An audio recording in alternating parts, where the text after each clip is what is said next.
Hi అండి. Welcome to my channel Padma Kiran vlogs. మీరు కనుక ఫస్ట్ టైం మన ఛానల్‌ని చూస్తున్నట్లయితే సబ్స్క్రైబ్ చేసుకొని సపోర్ట్ చేయండి. ఈరోజు మనం ఎక్కడికి వెళ్తున్నాము అంటే హల్సూర్‌లో ఉన్న శ్మశానకాళి అమ్మవారి టెంపుల్‌కైతే మనం వెళ్తున్నాము. ఈ టెంపుల్ శ్మశానం మధ్యలో ఉంటుంది. అందుకని చెప్పి శ్మశానకాళి అమ్మవారు అంటారు. ఇది చాలా ఫేమస్ టెంపుల్ అండి ఇక్కడ అండ్ చాలా పవర్‌ఫుల్ కూడాను. ఈ టెంపుల్‌లో ఏంటంటే అమావాస్య అండ్ మహాలయ అమావాస్యకైతే చాలా రష్ ఉంటుందండి. ఎందుకంటే చాలా ఎక్కువగా పూజలు చేస్తూ ఉంటారు. ఇంకా మేము వెళ్తున్న తోవలోనే మా వేదు అయితే చక్కగా పడుకుండిపోయాడన్నమాట. ఇంకా మేము క్యాబ్ దిగాము. క్యాబ్ దిగి అక్కడి నుంచి కొంచెం దూరం నడిచి వెళ్ళాలన్నమాట. ఎందుకంటే యూటర్న్ ఉంటుంది కాబట్టి క్యాబ్ ఆయన మాకు అక్కడే దింపేశాడు. మేడం మీరు ఇలా వెళ్ళిపోండి అని చెప్పి.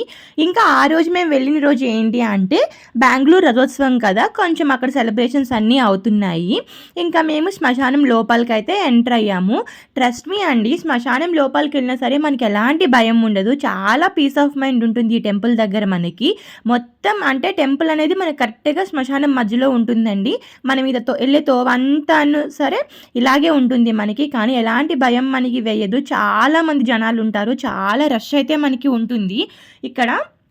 స్టార్టింగ్ మేము వెళ్ళగానే ఇంకా ఫస్ట్ అయితే కాలు కడుక్కున్నాము. కాలు కడుక్కొని ఇంకా లోపలికి వెళ్ళాము. చుట్టూ చూసారా మొత్తము అంటే సమాధులే ఉన్నాయి మనకి మొత్తం కూడా. ఇంకా మేమైతే కాలు చేతులు కడుక్కొని లోపలికి వెళ్ళాము. ఇక్కడ పక్కనే మనకి టెంపుల్ ముందే మనకి కావాల్సిన పూజా సామాగ్రి అంతా మనకి దొరుకుతుంది, మనం కొనుక్కోవచ్చు స్టార్టింగ్లోనే. ఇంకా ఇక్కడ ఏంటి అంటే మనకి కాళీమాతతో పాటు చాలా దేవతా విగ్రహాలు మనకు ఉంటాయి. అంటే నాగమ్మ ఇలా చాలా ఉంటాయి మనకి. ఇక్కడ స్టార్టింగ్ మనం వెళ్ళగానే ఇక్కడ నాగమ్మ ఉంటుంది.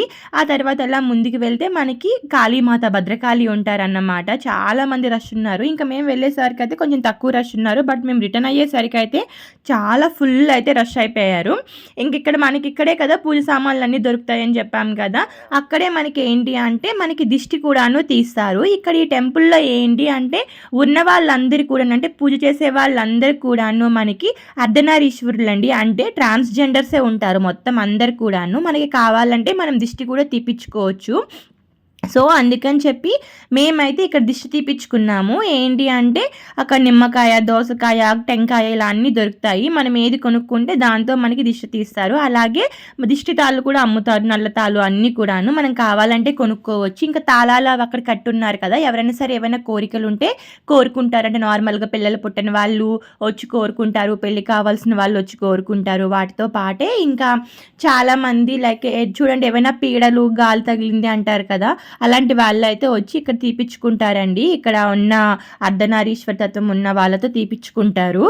ఇక్కడైతే నాగమ్మ ఉంది. మేము వెళ్ళి నమస్కారం చేసుకున్నాము. అక్కడ నుంచి బయటకు వచ్చిన తర్వాత మేమైతే దిష్టి తీపిచ్చుకున్నాము అందరం కూడాను. నేను, వేదు అండ్ మా హస్బెండ్ కూడా అందరం కూడాను. అక్కడ మనకు చాలా బాగా దిష్టి తీస్తారు. దిష్టి తీసిన తర్వాత మనకి ఏంటో చాలా రిలీఫ్గా అనిపిస్తుందండి.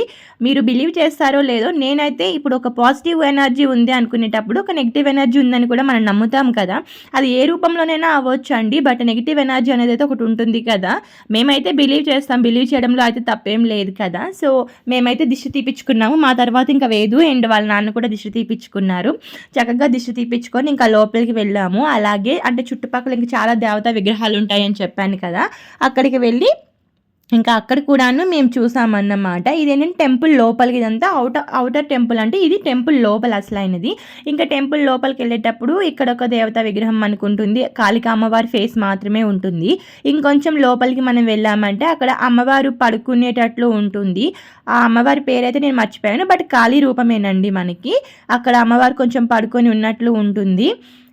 ఇంకా అక్కడ కూడా దర్శనం చేసుకొని మేము బయటకైతే వచ్చేసాము. అక్కడ ఇంకా నాగదేవత విగ్రహాలు అన్నీ ఉంటాయి మనకి. ఒక శివలింగం ఉంటుంది, నంది ఉంటుంది, ఇలా మనకి చాలా ఉంటాయి. ఇక్కడైతే కాలభైరవ స్వామి ఉన్నారు. ఇంకా కాలభైరవ స్వామి దగ్గరికి వెళ్ళి కూడాను నమస్కారం చేసుకొని మేము వచ్చేసాము. ఇక్కడైతే నాగమ్మ ఉంటుంది. ఇక్కడే మనకి ఎవరికైనా ఎలాంటి గాలి పీడలు ఉండే వాళ్ళకి దిష్టి తీయాలంటే తీస్తారంట అక్కడ. ఇంకా అక్కడ నుంచి మేము అలా ముందుకు వచ్చేసాము నడుచుకొని. ఇంకా అక్కడ నుంచి నడుచుకొని వచ్చాక మేము అక్కడ నుంచి వేరే దగ్గరికి వెళ్ళాము. మేము వేరే దగ్గరికి ఎక్కడికి వెళ్ళాము అనేది నెక్స్ట్ వీడియోలో చూపిస్తాను. అంతేనండి. Thank you for watching. Please do subscribe our channel for more videos. Thank you.